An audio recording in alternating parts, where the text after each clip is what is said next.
Olá, sou a professora Estela, professora de Educação Física, e dando continuidade às nossas aulas anteriores, para o 9º ano, que nós falávamos de quê? Esportes de aventura. E hoje nós vamos falar sobre um esporte específico que é o paraquedismo. A gente ouve muito falar sobre paraquedismo, algumas pessoas já devem ter praticado, que vocês conhecem, outras não. E a gente vai falar um pouquinho sobre esse esporte, né? Que ele é bem conhecido.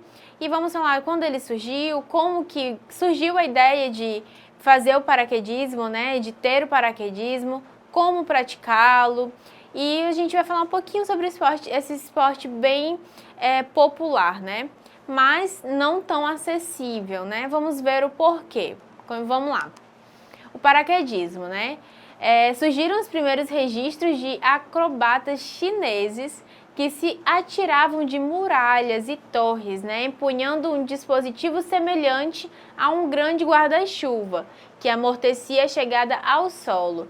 Em 1495, Leonardo da Vinci já falou: se o homem dispuser de uma peça de pano, tendo seus poros bem tapados com massa de amido, e que tenha 10 braços de lado, pode atirar-se de qualquer altura, sem danos para si. Em 1783, Sebastian Leonard Mendes constrói e patenteia um paraquedas com que repetidamente executa saltos.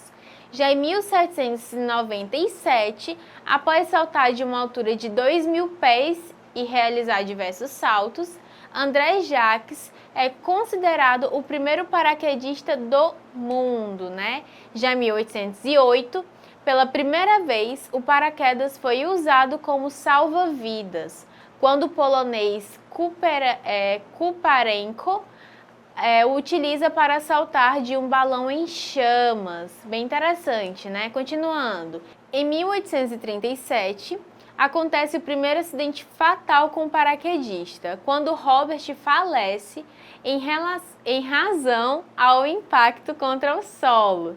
Já em 1887, o capitão americano Thomas Baldwin inventa o equipamento que se ajusta ao corpo do paraquedista. Era o fim dos cestos até então utilizados.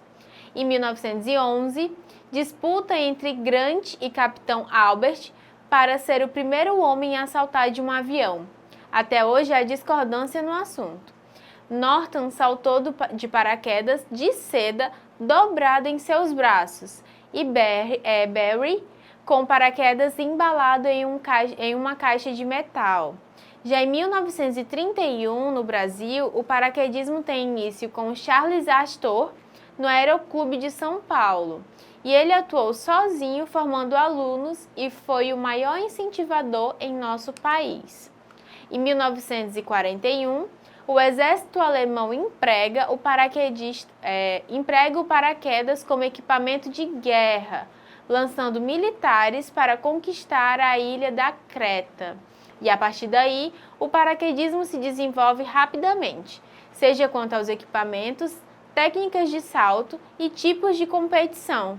E já em 2012, é realizado o maior salto de paraquedas de todos os tempos, quando o austríaco Felix Baumgartner saltou da estratosfera a uma altura de mais de 39.000 metros de altura. Durante o salto, ele atingiu a velocidade de 1.173 km por hora.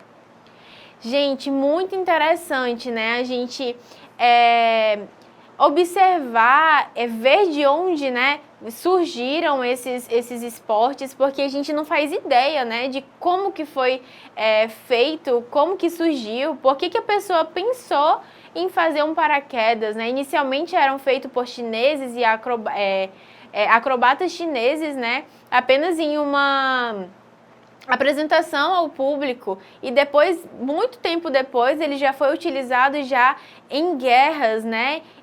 Então é bem interessante quando a gente conhece de onde surgiu a história daquele esporte, né? Tá, para que eu vou utilizar isso? Claro que é mais em quesito informação, né? Muito interessante a gente saber, porque a gente não nos tornamos pessoas leigas que aceitamos qualquer informação que veio até nós, né? Então, quando a gente sabe de um assunto, é importante a gente saber porque a gente sabe debater sobre ele. E aí a gente vai falar dos tempos atuais, né? Onde a gente pode praticar o paraquedismo hoje, né? Quais são as regras, quais são as modalidades dentro do atletismo que a gente pode praticar? Então, vamos conferir. Onde e como praticar o paraquedismo? No Brasil, a Agência Nacional de Aviação Civil não exige e nem emite habilitação para esse tipo de prática. Contudo, os saltos só devem ser realizados em áreas permanentes ou temporárias reservadas para esse fim e mediante a autorização do Departamento de Controle do Espaço Aéreo ou do órgão de controle de tráfego aéreo local. Além disso, vale ressaltar que o paraquedismo, além de ser um dos esportes mais antigos, tem uma grande importância para os órgãos e corporações militares. Nesse caso, os pilotos lançadores de paraquedistas devem ser qualificados e possuir licenças específicas para atuação. Então, 2 pontos interessantes, né?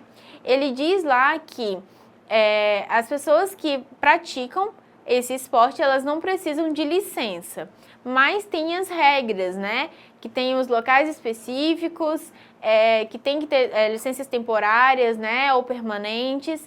Só que tem uma outra coisa bem interessante. Os lançadores, né? As pessoas que dirigem os aviões, então eles têm que ser licenciados, né? E tem que serem qualificados, né? Os pilotos.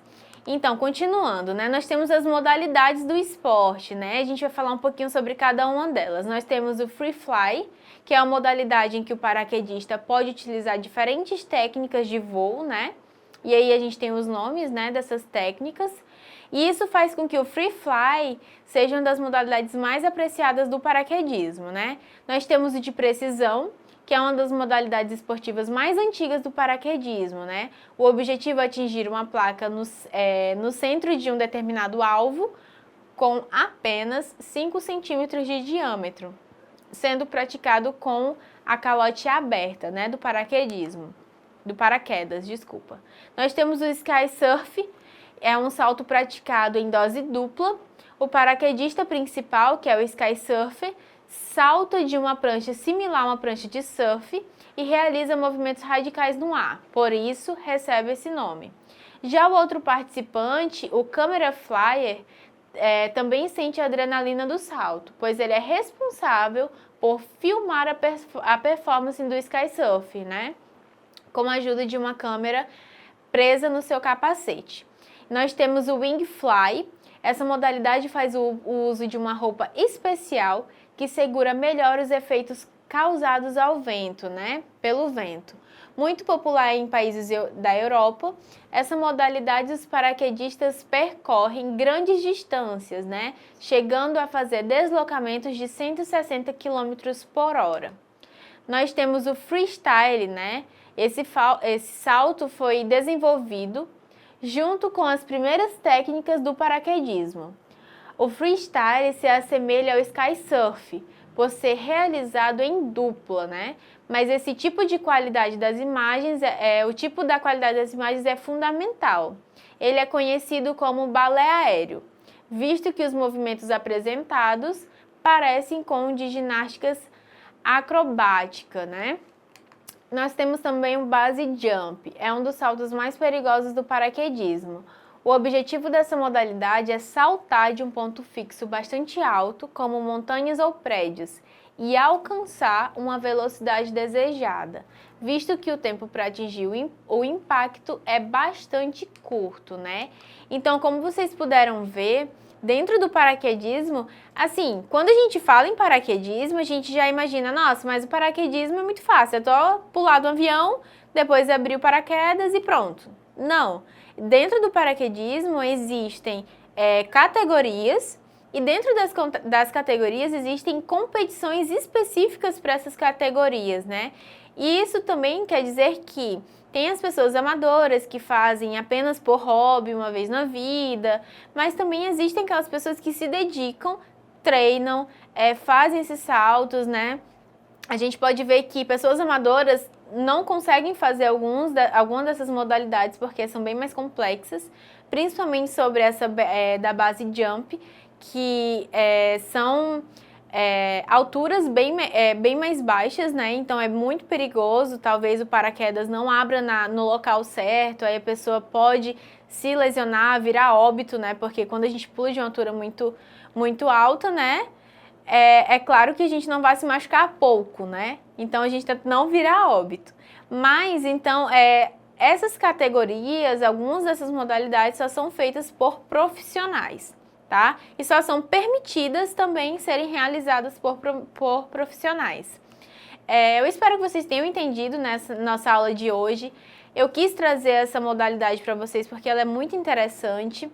Espero que tenha sido esclarecedor. E a gente vai esperar a nossa próxima aula, que a gente já vai falar de outro assunto, né? Que a gente juntou essas duas aulinhas para vocês terem um aprofundamento melhor dentro dos esportes radicais de aventura. E até a próxima aula!